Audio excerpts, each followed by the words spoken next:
welcome back to my channel. My name is Sister Lock Nurse or Nurse D. If you're an oldie but a goodie, welcome back. If you're new to my channel, welcome. Thank you all for following my journey. My little channel is slowly but surely growing. Thank you to you all. I have been missing in action, and it's because I've been so busy and overwhelmed with the semester. The last video I talked about me being in advanced pathophysiology and advanced pharmacology. I'm still kind of talking with a lisp and stuttering because of this these Invisaligns. They get on my nerves, I'm not gonna lie. But anyway, I did really well in those classes. I got an A in both classes. I'm now in health assessment, and I'm actually really excited about health assessment because I feel like I'm actually going to be putting together a puzzle. Basically, everything I've learned so far, I can put together in an overall assessment. I don't know if that's how it's going to go, but it seems like that to me, so I'm really excited about it. And then after this semester, y'all, I am on to my first practicum, and I'm so excited about that. So the things that have changed, I just got to be honest about it, and it's not my fault this time. I know I changed my track twice and actually had to change it again for the third time, but this was not by choice. Not by choice, okay? For those of you who are familiar with online schooling, it is really, really tough to locate a preceptor, okay? That's number one. And I struggled to find a preceptor for my first practicum in March for the psych track. That's the track that I was on. And I finally had to get a preceptor agency, which is an agency who helps nurse practitioners, doctors, any other healthcare professionals find preceptors to get them through their practicum. However, you do have to pay a fee, and the fee can range anywhere between $1,400 to $2,500 per practicum, which is expensive. But I had to resort to that because I could not find a preceptor, especially with COVID. So I prayed about it. I found a good agency that I love, and they helped me out right away. We locked in a preceptor. I was able to talk to my preceptor, and I was so excited to meet her, and she was excited to meet me. And then I get an email, and it says your application has been rejected. And not because of her or anything was wrong with the preceptor or anything that I did as far as the application process. It was because the program itself decided to change the requirements of the preceptor. Okay, so I wish I would have known that before I did all that hard work and put a deposit down and everything else for my preceptor. But I didn't. Unfortunately, I didn't, and I had to get over it. So I contacted the agency that helped me find her, and told them what happened and told them what type of preceptor I needed. So they did it again. They found me another preceptor. I was so excited, ready to go, you know, or whatever, locked in, all the information submitted, and then I get another email saying that your application has been rejected. This time, guys, I gotta be honest, I just cried. I cried because if you're out here trying to find a practicum site, you guys understand and know my pain. And if not, it's something that you have to get yourself prepared for if you're going to nursing school or nurse practitioner school online, okay? So I cried about it, and you know, I prayed about it. I talked to my husband about it, and I said, look, I already changed my track to the psych nurse practitioner because I felt like that is my passion. I still feel like that is my passion, and I just relate to it so much. I just think that that's me, you know. And now I feel like because the doors keep closing on the psych nurse practitioner track, maybe God is trying to give me a sign that the track isn't for you right now, D. It's not for you right now. So I truly believe in that, and I do listen when I feel as though the good Lord speaks. So I had to make a hard decision because I felt like the psych nurse practitioner track was unstable, and they kept making changes, and they're still making changes, and I just didn't want to be caught in all the riffraff. Okay, I want to graduate. I just want to get done with my nurse practitioner degree. I want to graduate. So I went back to the family nurse practitioner track, and the reason I did go back to that track instead of the adult Gerald track is because I feel like, and this is something my husband kind of, you know, instilled in me, and some of my friends had told me too, that the family nurse practitioner track is more marketable. I can work in a lot more places being a family nurse practitioner, and after doing some job research and stuff like that, it looks like I really will have a lot more opportunities, and I'm not just stuck in one track.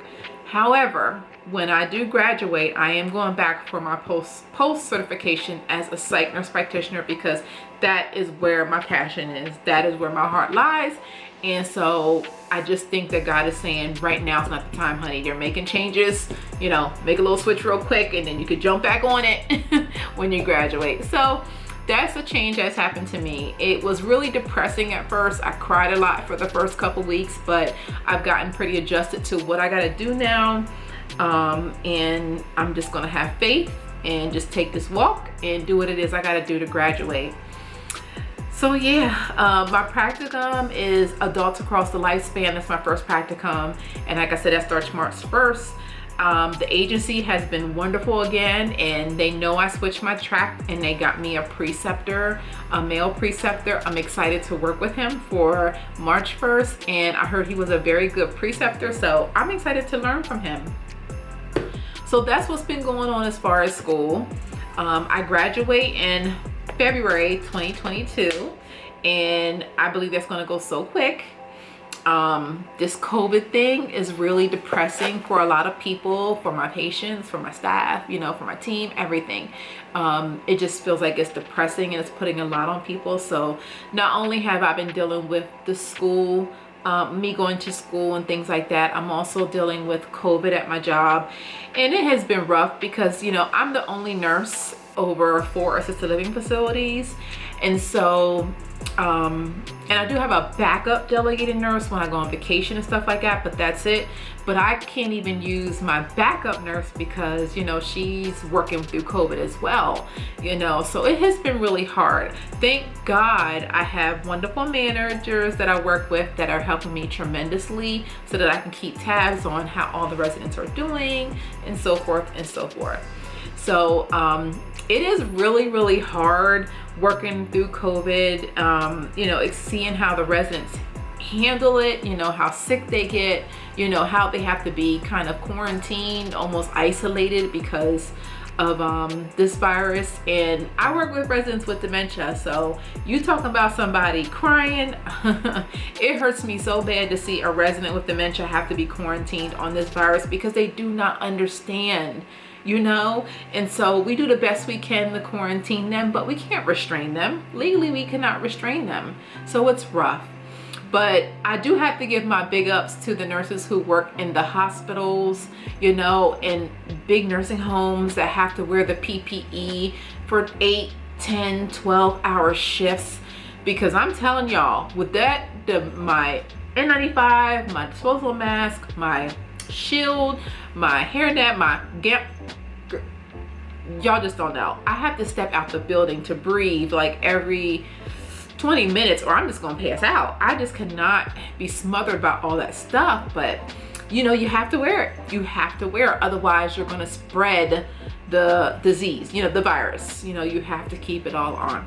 So big ups to everybody who's working in COVID, not only just healthcare people, but all essential personnel. Thank you, thank you, thank you, thank you, thank you. We're all doing this together. We're all in this together. We are a team, and I'm just thankful that I have a wonderful team to work with as I experience working through COVID. So I did do a lot of Christmas decorating. Well, I don't want to say a lot, but a lot to me because I've been so busy. I kind of have to decorate when I can. Me and my son Deshaun, we put up 4 trees total, and so we were really excited about that. So I'll put a couple clips in of, you know, us doing his tree, with us doing my 18-year-old tree, and then us doing my bedroom tree, and then the tree down in the living room. So the tree down in the living room is no longer a Charlie Brown tree. I know y'all saw that Charlie Brown tree last year, and what I mean by a Charlie Brown tree is you can see through that thing, right? Even after I fluffed it, you can see through it. That's a Charlie Brown tree, and I did not want that from my main living room this year. So I got a new tree.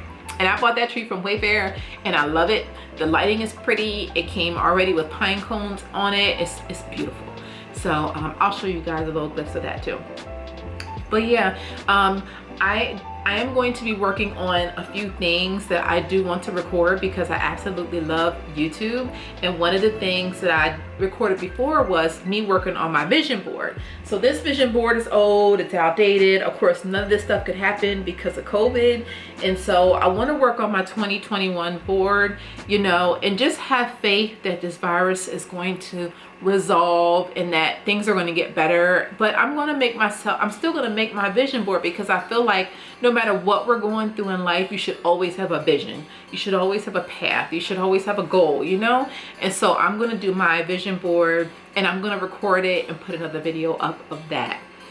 So, and what else? Oh, and my Invisalign, I talked about that shortly a minute ago, and it's going okay. I could tell the difference in my teeth just a little bit. It hasn't been that long, but it's going okay. I have to admit the brackets are really nerve-wracking, especially I really got a good whiff of it with Thanksgiving dinner.